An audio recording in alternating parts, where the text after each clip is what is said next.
नमस्ते दोस्तों। क्या आप जानते हैं कि भगवान विष्णु का एक अत्यंत अद्भुत और बुद्धिमानी से भरा अवतार है, वामन अवतार। प्राचीन समय में एक महान और दानी असुर राजा था, महाबली। राजा बलि बहुत पराक्रमी था।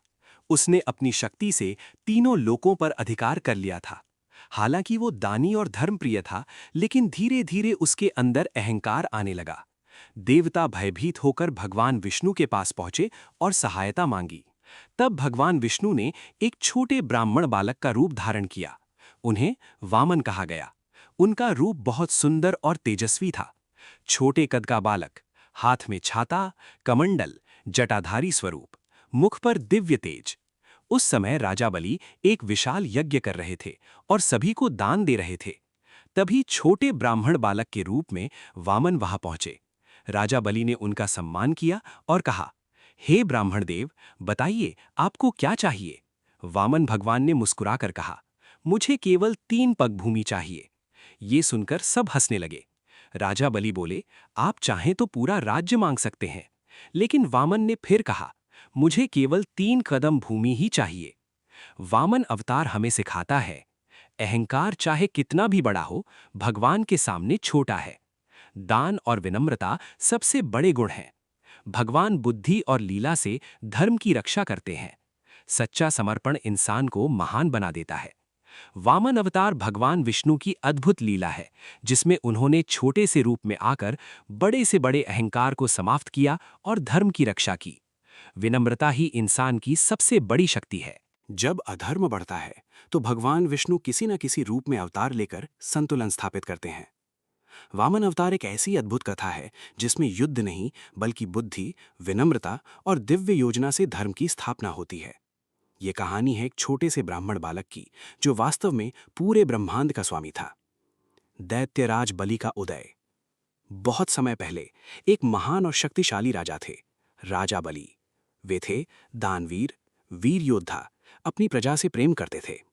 लेकिन धीरे धीरे उनकी शक्ति इतनी बढ़ गई कि उन्होंने स्वर्ग पर अधिकार कर लिया, देवताओं को पराजित कर दिया। अब देवता असहाय हो गए। देवताओं की पुकार। देवता भगवान विष्णु के पास गए और बोले, हे प्रभु, हमें हमारी शक्ति और स्थान वापस दिलाइए। भगवान मुस्कुराए और एक अनोखी योजना बनाई। वामन का जन्म। भगवान ने ऋषि कश्यप और उनकी पत्नी अदिति के घर जन्म लिया, एक छोटे से ब्राह्मण बालक के रूप में, जिनका नाम था वामन। उनका स्वरूप बौना कद, तेजस्वी मुख, हाथ में कमंडल और छड़ी, लेकिन उनके भीतर छिपी थी अपार शक्ति। यज्ञ का अवसर। राजा बलि एक विशाल यज्ञ कर रहे थे। हजारों ब्राह्मण उपस्थित थे। दान की वर्षा हो रही थी। हर कोई कुछ न कुछ मांग रहा था। राजा बलि ने वचन दिया था, जो भी मांगेगा मैं उसे अवश्य दूंगा। वामन का आगमन। उसी समय वहां वामन पहुंचे। उनकी आभा देखकर सभी चकित रह गए। राजा बलि ने उनका स्वागत किया और पूछा, हे ब्राह्मण, आप क्या चाहते हैं। 3 पग भूमि का अनुरोध। वामन ने मुस्कुराकर कहा, मुझे केवल 3 पग भूमि चाहिए।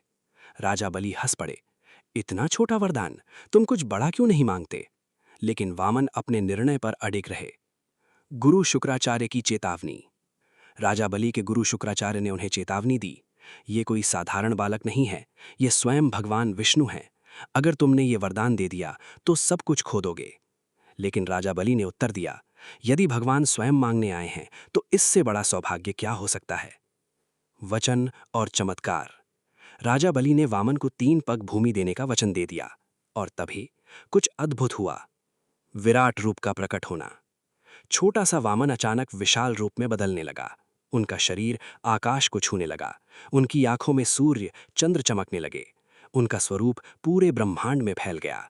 अब वे त्रिविक्रम बन चुके थे। पहला कदम। वामन ने पहला कदम रखा और पूरी पृथ्वी नाप ली। दूसरा कदम। दूसरा कदम रखा और पूरा आकाश नाप लिया। अब 2 कदमों में ही पूरा ब्रह्मांड समा गया। तीसरा कदम। सबसे भावुक क्षण। अब वामन ने पूछा, राजा बलि, तीसरा कदम कहाँ रखूं। राजा बलि झुककर कहा, प्रभु, अब मेरे पास कुछ नहीं बचा। आप तीसरा कदम मेरे सिर पर रख दीजिए। बलि की परीक्षा और विजय। भगवान ने उनका समर्पण देखकर प्रसन्न होकर उन्हें पाताल लोक का राजा बना दिया। उन्हें अमर यश दिया। ये हार नहीं, बल्कि भक्ति और दान की सबसे बड़ी जीत थी। आध्यात्मिक महत्व। वामन अवतार हमें सिखाता है विनम्रता, छोटा रूप भी महान कार्य कर सकता है। दान, सच्चा दान वही है जिसमें अहंकार न हो। संतुलन, अधर्म को बिना युद्ध के भी हराया जा सकता है। भगवान विष्णु का वामन अवतार एक अद्भुत, रोमांचक और प्रेरणादायक कथा है। यह हमें सिखाता है कि शक्ति से नहीं, बुद्धि से भी जीत मिलती है। अहंकार का अंत निश्चित है और सच्ची भक्ति हमेशा विजयी होती है।